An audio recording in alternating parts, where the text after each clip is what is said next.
halukum masallah an ya'tiyana bisihatin wa afiatin. Oke, jangan lupa tetap PHBS-nya dilaksanakan, perilaku hidup bersih dan sehatnya harus kita biasakan ya di masa pandemi ini dan selanjutnya.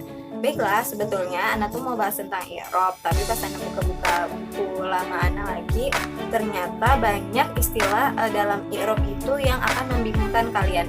Jadi sekarang Ana akan mulai dari awal lagi. Tapi pasti koi sekarang kita akan bahas tentang isim nakirah dan isim ma'rifah.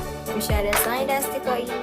Sebelum kita lanjut ke pembahasannya, buku yang Ana gunakan seperti biasa langganan Mulafaz kalian dulu ya, karena di sini tuh cukup lengkap tapi singkat. Kalau Jamul Durus itu lebih lengkap lagi, lebih terperinci, dan kalau untuk pemula bisa jadi membuat kalian pusing. Baiklah, yang pertama adalah isim nakirah. Isim nakirah kalau dalam penjelasan di buku ini adalah madalla ala ghairi muayyanin. Maksudnya adalah kalimat yang menunjukkan hal yang tidak tentu. Contohnya ada Madinah, ada Asadun, ada Rojulun. Madinah ini kan artinya kota ya, Stikoi. Kan nggak tentu kotanya tuh mana, kota Madinah, atau kota Mekah, atau kota Jakarta, atau kota yang mana. Jadi dia nggak disebutin itu kota apa, masih umum maknanya.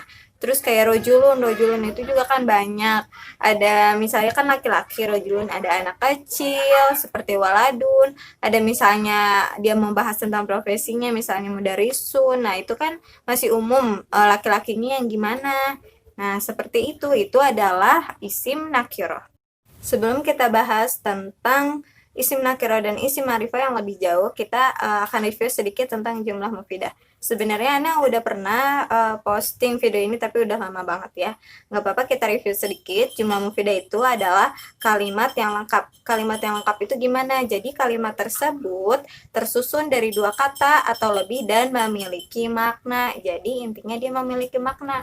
Kalau misalnya ada satu kata bahasa Arab itu belum bisa disebut sebagai jumlah mufidah karena satu kata itu belum tentu memiliki makna yang lengkap. Toib, kalau tadi isim nakirah itu adalah isim yang umum yang memiliki makna secara umum. Sekarang kebalikannya adalah isim ma'rifah. Dia adalah ala muayyanin bizatihi.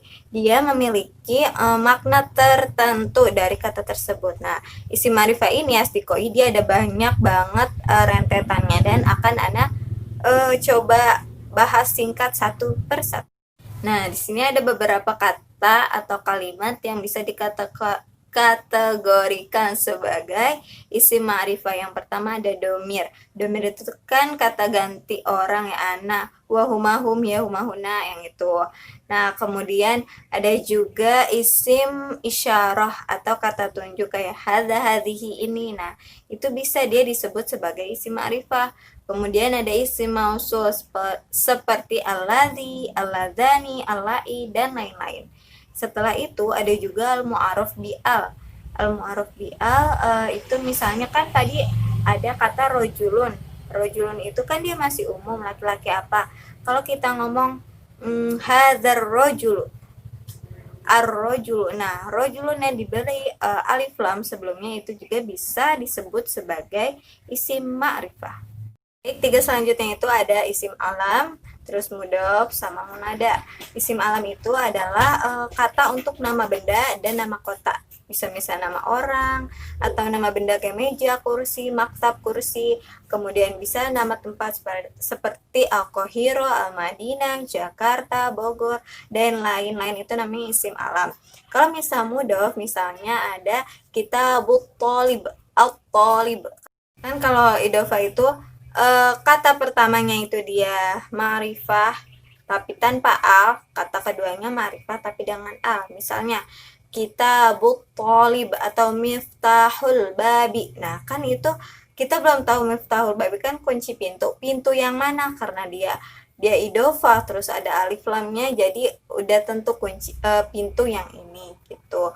Dan terakhir adalah munada. Munada kan kalau kita tanpa munada misalnya kayak tadi rojulun, itu kan nggak pasti laki-laki yang mana gitu ya. Atau misalnya waladun atau bintun gitu. Itu kan nggak ada alif lam, yang nggak ketahuan anak laki-laki yang mana, anak perempuan yang mana gitu kan.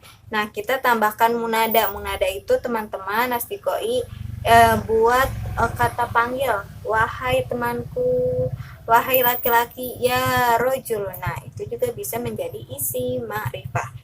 Cara singkat jadinya isim nakiro itu kata yang memiliki makna umum itu nakiro. Kalau ma'rifah kata yang memiliki makna khusus seperti itu. Semoga kalian paham, bermanfaat, dan kalau misalnya ada salah kata atau salah ucap, tolong kritiknya dan sarannya dengan santun ya, Spikoi, Ana menerima semua. Nah, kalau mau penjelasan singkat mengenai nahwu sorof, itu ada di Instagram Ana. Oke, jangan lupa like, share, and subscribe channel Ana biar Ana makin semangat buat videonya.